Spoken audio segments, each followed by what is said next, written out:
baseball. Singer-songwriter Terry Cashman, all on ABC Sports Beat tomorrow. The world record in the men's 100-meter backstroke was set 2 years ago by Rick Carey, the man who has dominated backstroke events in the United States for the past 5 years. 22-year-old Rick Carey of Mount Kisco, New York, is an individualist, but he did not intend to create the public upheaval which followed his winning his first gold medal at the Olympic Games in the 200-meter backstroke a year ago. He had expected to win the gold medals.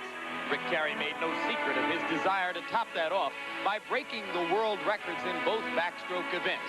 In the 200 meters, he came to the wall first, but the time was considerably slower than the one he had hoped for.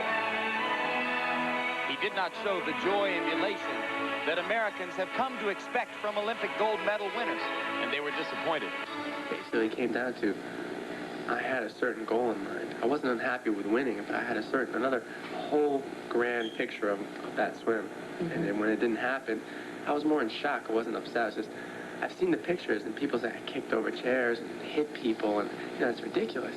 All I did was walk out. I didn't hit anything, and I was like in shock. And I don't remember people talking to me later and they said, "Do you remember me talking to you?" I don't remember talking to him.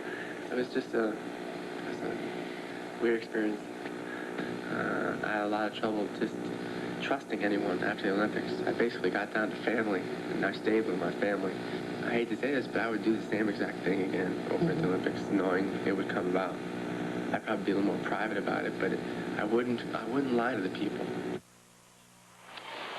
All in all, Carey won 3 gold medals at the 1984 Olympics before returning home to Mount Kisco, staying away from what would have been his senior year at the University of Texas so he could regain his peace of mind. He's come back strong this year and won the 200-meter backstroke here by more than 4 seconds. This is his stronger event.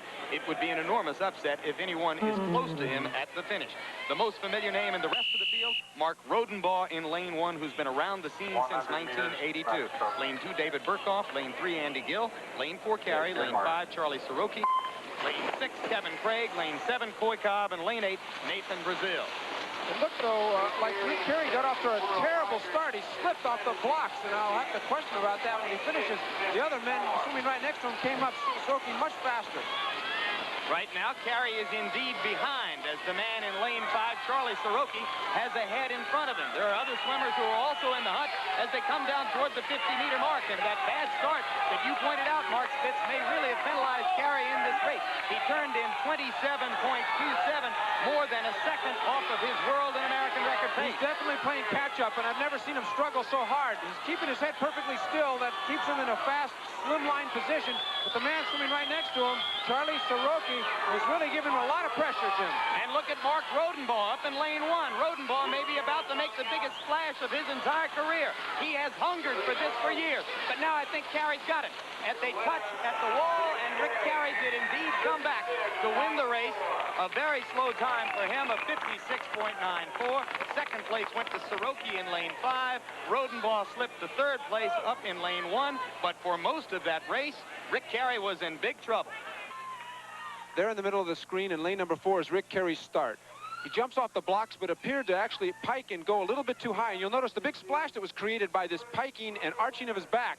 And that created a little bit of a slow effect coming up and swimming. And as you can see, he was the last one to pop his head up in the black cap right there, taking his first stroke. The other men had already taken 2. Now let's go down to poolside with Donna DeVerona and Rick Carey. On your start, you usually come out ahead. Did you slip on the start? You came out even? No, I didn't slip on the start, but it cost me a good start because the pad's a little slick. A couple of them are real good. They're loose. The rubber's loose on the pad. So if you dig your heels in, you can get a little bit of a step. This one was tight and real slick. So in order to not slip, I didn't pull up. And what I did is I pushed down on the block with my hands on the hand grip to get up high. So it costs a little bit of time for that delay to get up and then push out. So it costs about, in distance, I'd say about 1.5 feet, maybe 2 feet. But it's better than slipping down and then having to catch up. Oh, congratulations on another win. Thank you very much. Lincoln Mercury presents the summer feature attraction, starring some of our most successful cars for 1985 at some of the best savings of the year.